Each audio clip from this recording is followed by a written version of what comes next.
الرجيم بسم الله الرحمن الرحيم لقد كان لكم في رسول الله أسوة حسنة وقال الله تعالى ولا وربك لا يؤمنون حتى يحكموك فيما شجر بينهم ثم لا يجدوا في أنفسهم حرجا مما قضيت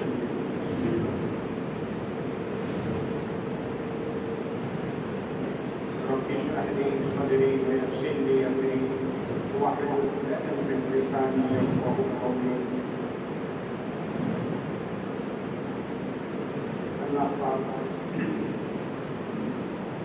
اپنی رضا کے مطابق اخلاص کے ساتھ اپنا نام اور اپنا پیغام پہنچانے کی، اس کو سننے سنانے کی، سمجھنے کی اور عمل کرنے کی توفیق عطا فرمائے. میرے بھائیوں، آج کا دن بہت مبارک دن ہے.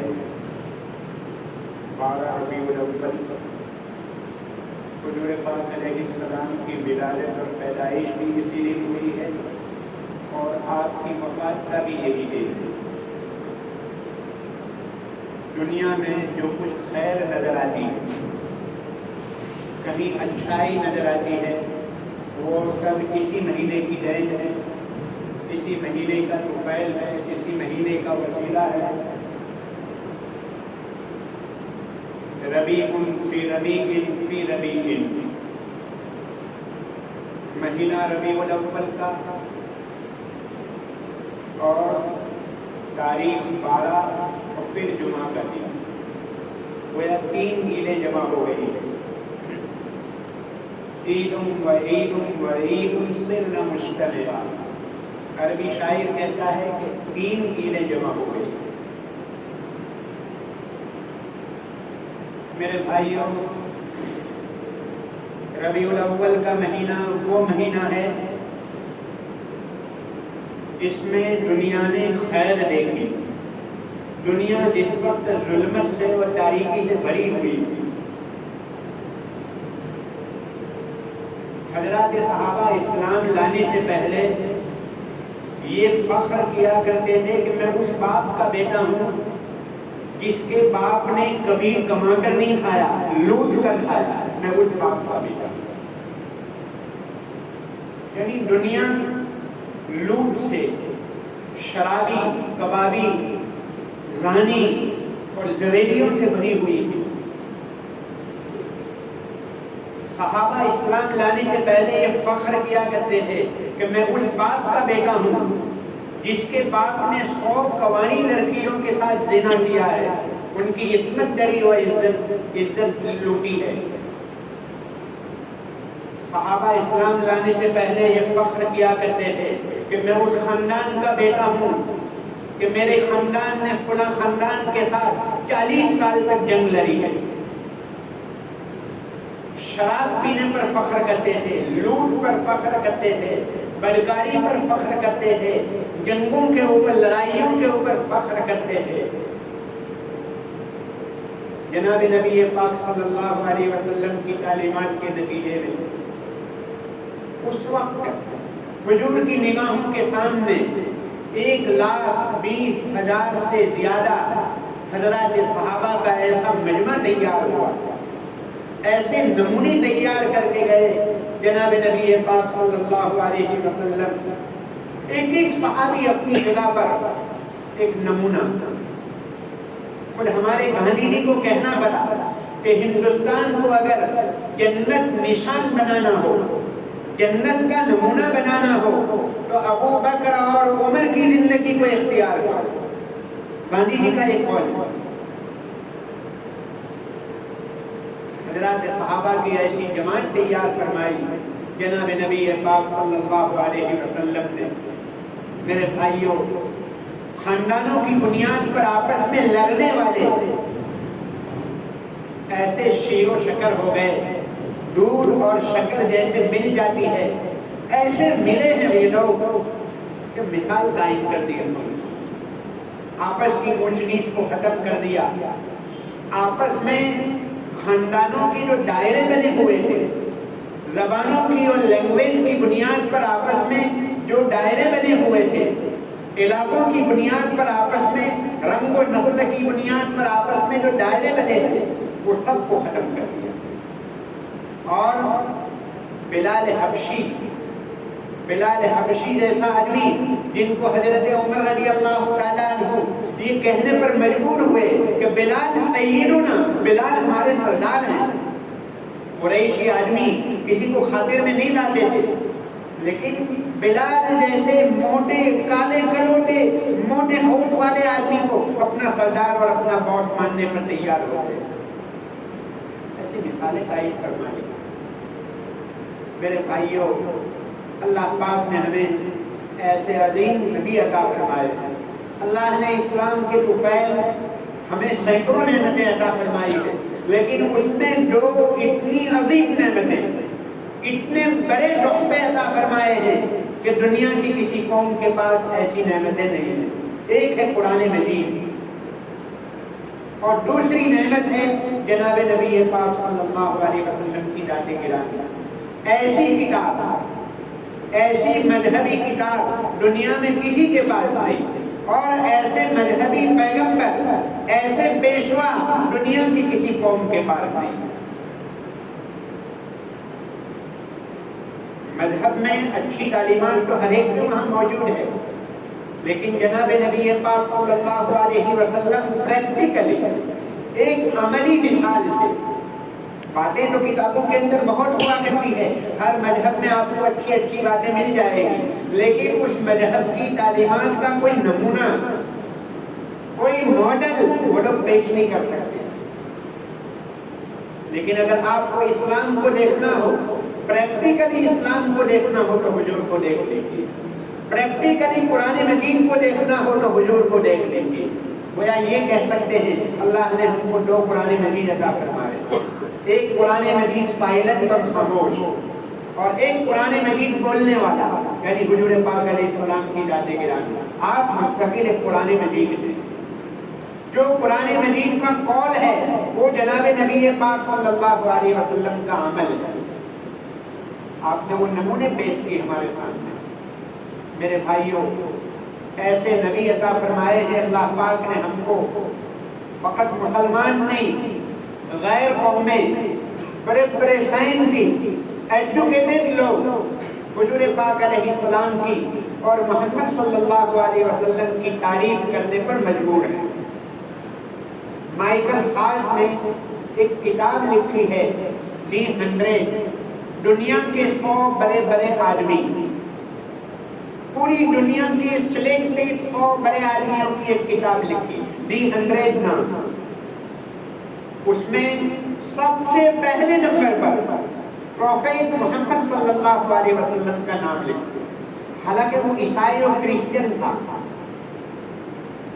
مائیکل ہارٹ کو پہلے نمبر پر لکھنا چاہیے تھا حضرت عیسیٰ کو، پہلا نمبر دینا چاہیے تھا حضرت مریم کو.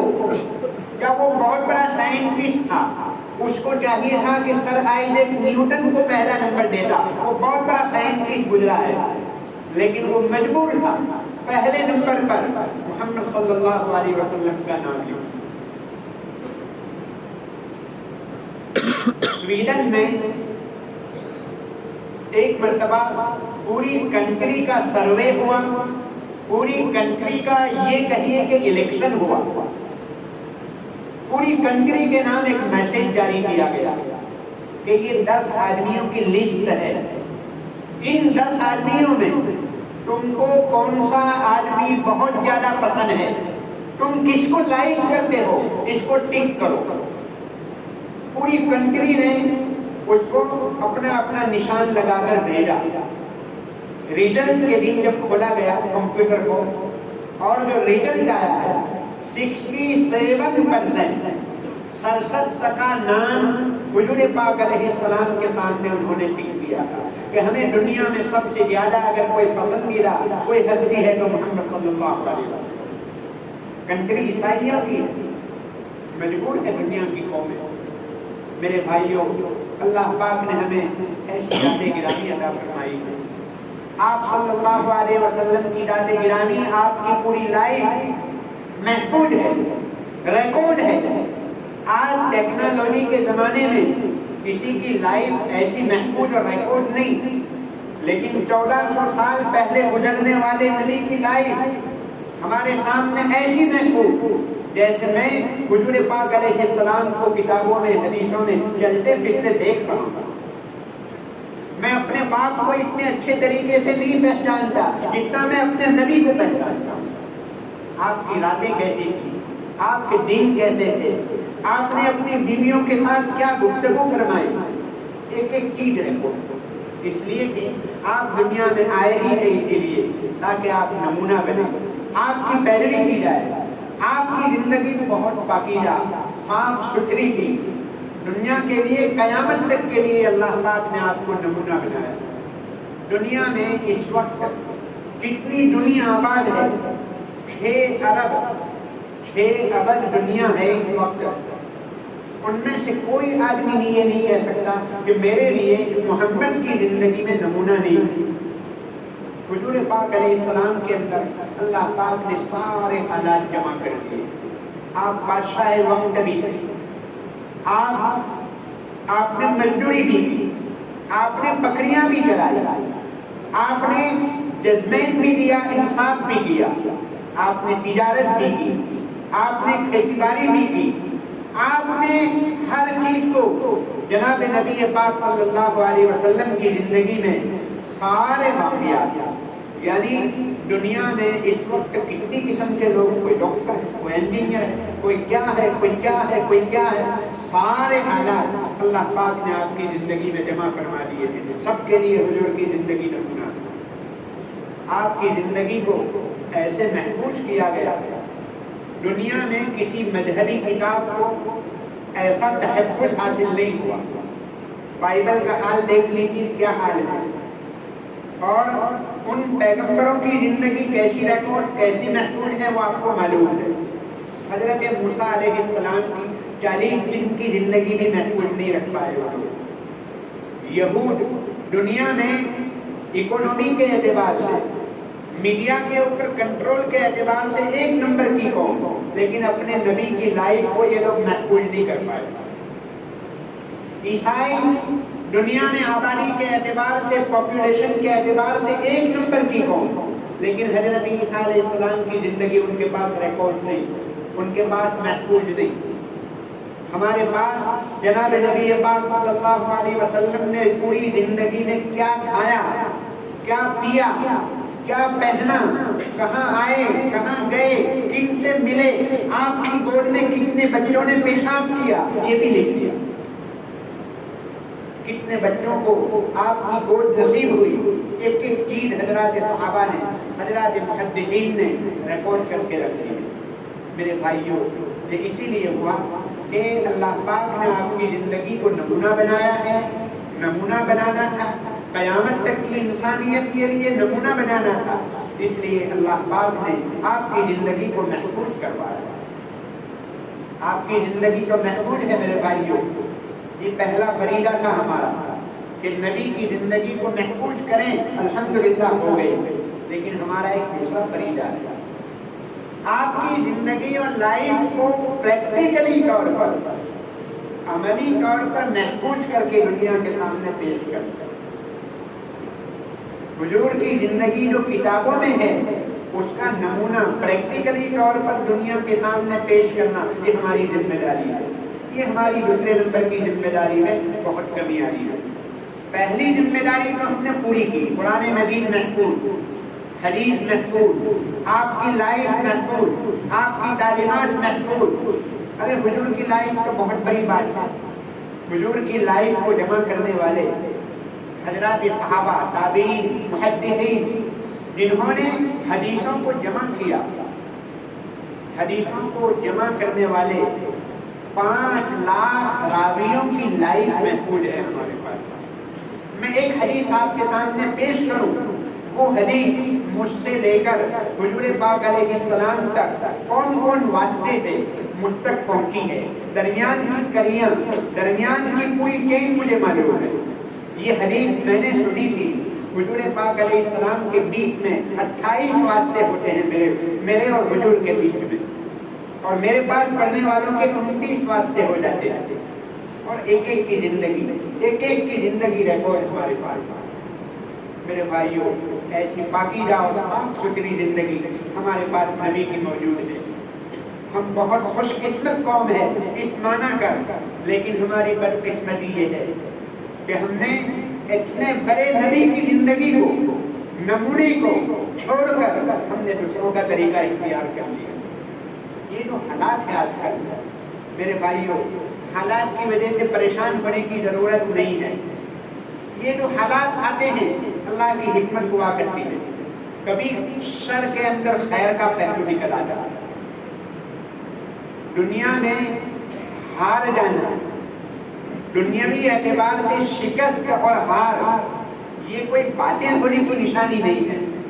کسی کا دنیا میں جیت جانا، یہ کوئی ان کے حق ہونے کی علامت نہیں ہے۔ غزوہ احد میں اور جنگ حنین میں 2 لڑائیوں میں مسلمانوں کی شکست ہوئی، ہار ہوئی، لیکن 2 واقعات نے بتا دیا کہ اگر سیاسی میدان میں اگر تمہاری ہار ہوتی ہے تو یہ مت سمجھو کہ اسلام فیل ہے، اسلام باطل ہے، یہ مت سمجھو، یہ اسلام کے فیل ہونے کی علامت نہیں ہے۔ میرے بھائیو، اللہ کی حکمتیں ہوا کرتی ہیں، بہت سارے واقعات ہیں۔ سن ہجری 6 صلح حدیبیہ میں، صلح حدیبیہ کے وقت حضرات صحابہ کی تعداد 2000 کی تھی، 2000 کی تعداد، لیکن 2 سال میں سن ہجری 8 میں حضرات صحابہ کی تعداد 1,20,000 تھی۔ آپ کی دعوت کے نتیجے میں، آپ کی تعلیمات کے نتیجے میں جنگ حدیبیہ، صلح حدیبیہ بہت دب کر صلح ہوئی تھی، بہت زیادہ۔ ہمیں تفصیلات معلوم نہیں، سب سے بڑی ہماری کمزوری یہ ہے کہ ہمیں دنیا بھر کی چیزیں معلوم ہیں، حضور کی سیرت معلوم نہیں۔ میرے بھائیو، حضور کی سیرت کا مطالعہ کرو، حضور کی زندگی کو اپناؤ، ان کی کتابیں بتاؤ، لٹریچر رکھو، لٹریچر کو پڑھو، بچوں کو واقعات سناؤ، آپ کی پاکیزہ تعلیمات کو اپنے بچوں کو سناؤ، اس میں بڑی روحانیت ہے، بڑی نورانیت ہے، ان کو گھروں میں بساؤ۔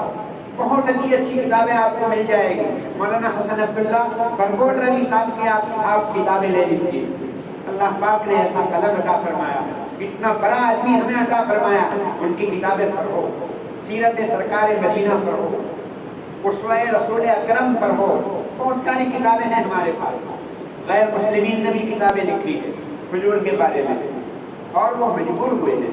تو میرے بھائیو، حضور پاک علیہ السلام کی زندگی محفوظ ہے، نمونہ ہے، ریکارڈ ہے۔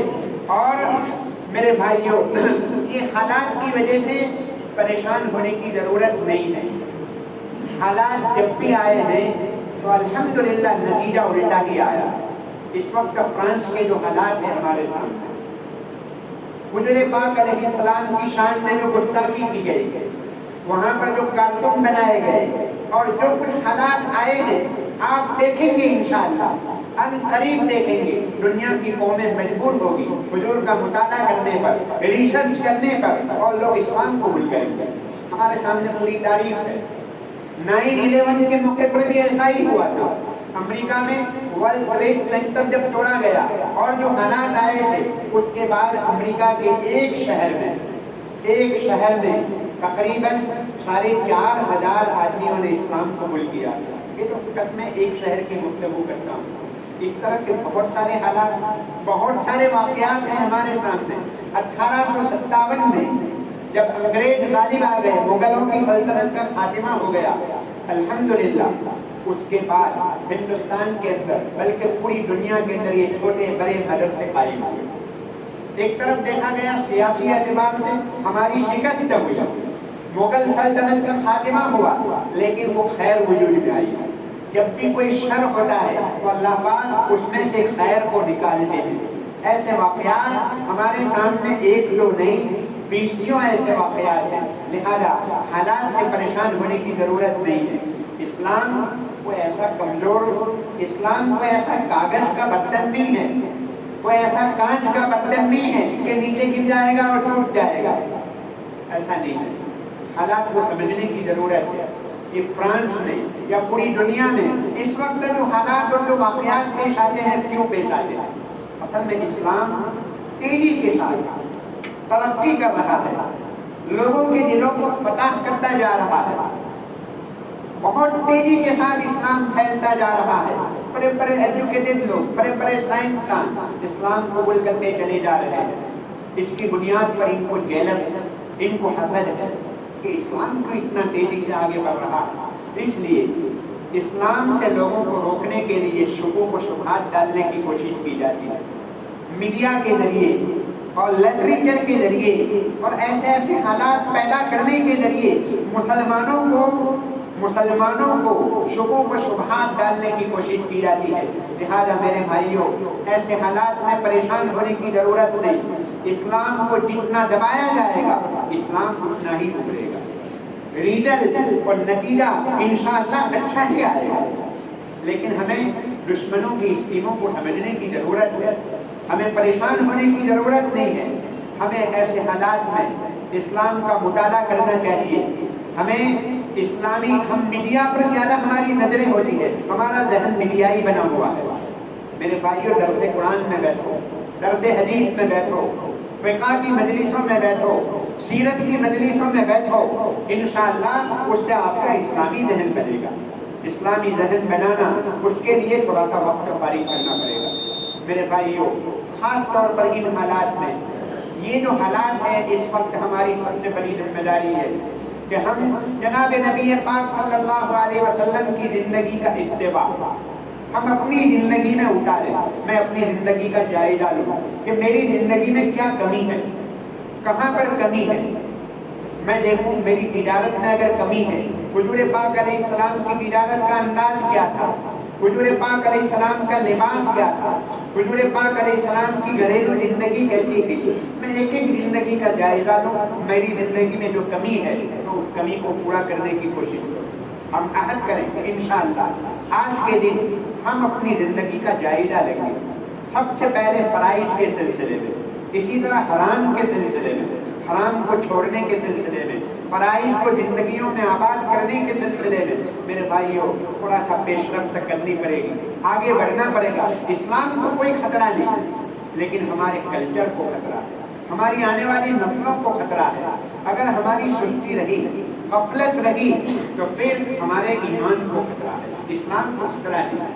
چاروں طرف سے حالات ایسے ہیں کہ ہمارے ایمان کے اوپر دھاکہ ڈالا جا رہا ہے۔ لہذا ایمان کو مضبوط بنانے کی، ایمان کی مجلسوں میں شرکت کرنے کی، ایمان کے بول بولنے کی، ایمان کے بول سننے کی میرے بھائیوں اس کی ضرورت ہے۔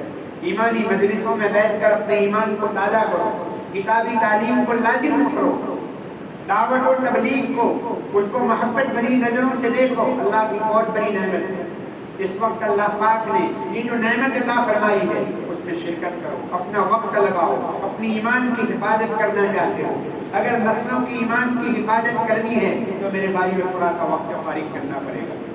یہ جو حالات آئے ہیں اس وقت فرانس میں یہ کہا جا رہا ہے کہ یہ فریڈم آف اسپیچ ہے، یعنی بولنے کی آزادی ہے، آدمی کو حق ملا ہوا ہے جو چاہے بولے۔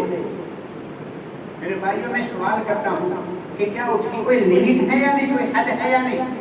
جو چاہے بولے، کوئی لمیٹیشن ہونا چاہیے یا نہیں؟ فریڈم آف اسپیچ، بولنے کی آزادی، اظہار رائے کی آزادی۔ اظہار رائے کی آزادی کا کیا مطلب ہے؟ اصل میں یہ جو ٹاپک آیا تھا اظہار رائے کی آزادی، یہ تو پولیٹیکل بیس کے لیے تھا۔ یہ دنیا میں مختلف قسم کی پارٹیاں حکومت کرتی ہے تو ایک پارٹی کو دوسری پارٹی کے خلاف بولنے کا حق ہے۔ اب اس کو انہوں نے لے لیا مذہب میں، اس کو مذہب میں جاری کرنے لگے، اور وہ بھی خاص طور پر مذہب اسلام میں۔ میرے بھائیوں، فریڈم آف اسپیچ یہ تو پولیٹیکل بیس کے لیے تھا، مذاہب کے لیے نہیں تھا، مذہب کے لیے نہیں تھا۔ یہود کے وہاں ہولوکاسٹ نام کا ایک واقعہ پیش آیا تھا۔ ہٹلر نے بہت سارے یہودیوں کو قتل کیا تھا، اس واقعے کا نام ہولوکاسٹ ہے۔ ہولوکاسٹ نام کا واقعہ، اگر کوئی آدمی انکار کرے کہ ایسا نہیں ہوا تو اٹلی کے اندر 6 سال کی سزا ہے۔ دیکھیے ایک مذہبی واقعہ پیش آیا، کوئی اس کا انکار کرے تو اس کو وہاں پر جیل میں ڈالا جاتا ہے، فقط انکار کرنے پر، حالانکہ بولنے کی آزادی ہے۔ تم کہتے ہو کہ بولنے کی آزادی ہونی چاہیے، تو بولنے کی آزادی، اگر آدمی نے یہ کہا کہ ہولوکاسٹ نہیں ہوا تو پھر سزا کیوں دی جاتی ہے؟ بولنے کا حق ہونا چاہیے۔ میرے بھائیوں، ان حالات کو سمجھنے کی ضرورت ہے۔ یہ جو فریڈم آف اسپیچ، فلاں رائٹ، یہ تو سب ابھی 20 سال پہلے پیداوار ہوئی ہے۔ یہ حق ہے، جانوروں کا حق، فلاں کا حق، فلاں، یہ سب چیزیں تو ابھی آئی ہیں۔ اسلام نے تو آج سے 1400 سال پہلے فریڈم آف اسپیچ سکھائی ہے۔ حضرت عمر رضی اللہ تعالیٰ عنہ خطبہ دے رہے تھے، ایک صاحب کھڑے ہوئے اور کہا کہ امیر المومنین تھوڑی دیر کے لیے رک جائیے، آپ کے بدن کے اوپر 2 چادریں ہیں، آپ کو تو ایک چادر ملی تھی، دوسری کہاں سے آئی؟ دیکھیے فریڈم آف اسپیچ اس کا نام ہے۔ حضرت عمر رضی اللہ تعالیٰ عنہ کو ایک بڑھیا نے روکا، حضرت عمر رضی اللہ تعالیٰ عنہ نے ایک مرتبہ صحابہ کو جمع کی، یہ جو بہت بڑی بڑی مہریں، نکاح کے موقع پر بڑے بڑے مہر قائم کیے جاتے ہیں، اس کی کوئی لمیٹیشن ہونی چاہیے۔ تو ایک بڑھیا نے کہا کہ اے عمر تم کون ہو؟ قرآن مجید نے کہا ہے کہ وَلَوْ آتَيْتُمْ إِحْدَاهُنَّ قِنْطَارًا، اگر تم کسی کو ڈھیر کا ڈھیر دے دو، تم کون روکنے والے؟ فوراً روکو۔ یہ فریڈم آف اسپیچ اس کا نام ہے۔ قرآن نے، حدیث نے، اسلام نے 1400 سال پہلے اس کو جاری کیا، تم تو آج 20-25 سال سے یہ الفاظ اور یہ باتیں لے کر چلے ہو۔ تو میرے بھائیوں، اس کو سمجھنے کی ضرورت ہے، حالات سے پریشان ہونے کی ضرورت نہیں ہے، خیر کا پہلو انشاءاللہ اس میں نکلے گا۔ اسلام کو ایسا کمزور نہیں ہے، لیکن ضرورت ہے کہ ہمیں اپنی عملی زندگی کو آگے بڑھانا چاہیے، حضور کی سنتوں کو ہم اپنی زندگیوں میں اپنائیں۔ جتنی حضور کی سنتیں ہماری زندگی میں ہوگی اتنی کامیابی ہوگی۔ کسی کو دیکھو کہ اس کی زندگی میں سنتیں ہیں تو سمجھو کامیاب ہوگا، چاہے ظاہر میں آپ کو ناکام نظر آئے گا، اور کوئی کتنا ہی کامیاب نظر آتا ہو، لیکن حضور کی سنت اور حضور کی زندگی سے ہٹا ہوا ہے تو لازمی طور پر یہ ناکام ہوگا۔ یہ دشمنوں کی سازشوں کو سمجھنے کی ضرورت ہے، پریشان ہونے کی ضرورت نہیں ہے، لیکن ہماری ذمہ داری بنتی ہے کہ حضور پاک علیہ السلام کی سیرت پریکٹیکلی طور پر، نمونے کے طور پر دنیا کے سامنے لائیں کہ ہاں اسلام اس کا نام ہے۔ وعدے کی سچائی ہو، امانت داری ہو، نگاہوں کی حفاظت ہو، یہ سب چیزوں کے ذریعے ہم دنیا کے سامنے نمونہ پیش کریں۔ یہ دنیا کی دوسری قومیں کہنے پر مجبور ہو کہ اگر رکشا میں اپنی بیٹی کو یہ کہنے پر مجبور ہو جائے کہ اگر رکشا میں بیٹھنا ہو تو ڈالی والے کے رکشا میں بیٹھنا۔ بمبئی میں ہندو عورتیں اپنی بیٹیوں کو تلقین کرتی ہے کہ اگر تم کو بیٹا کہیں جانا ہو تو پالن پوری ڈرائیور کی گاڑی میں بیٹھنا۔ ہندو عورتیں یہ کہنے پر مجبور، ہمیں عملی نمونہ پیش کرنا پڑے گا۔ میرے بھائیوں، کتابوں میں تعلیمات ہونا کافی نہیں ہے، زبانوں کے ذریعے سے، جلسے جلوس کر لینے سے اتنا کر لینا کافی نہیں ہے، ہمیں پریکٹیکلی طور پر نمونے پیش کرنے پڑیں گے۔ اللہ تبارک تعالیٰ ہمیں اپنی ذمہ داری ادا کرنے کی توفیق عطا فرمائے۔ حضور پاک علیہ السلام کی سنتوں کو زندہ کرنے کی، آباد کرنے کی اللہ پاک توفیق عطا فرمائے۔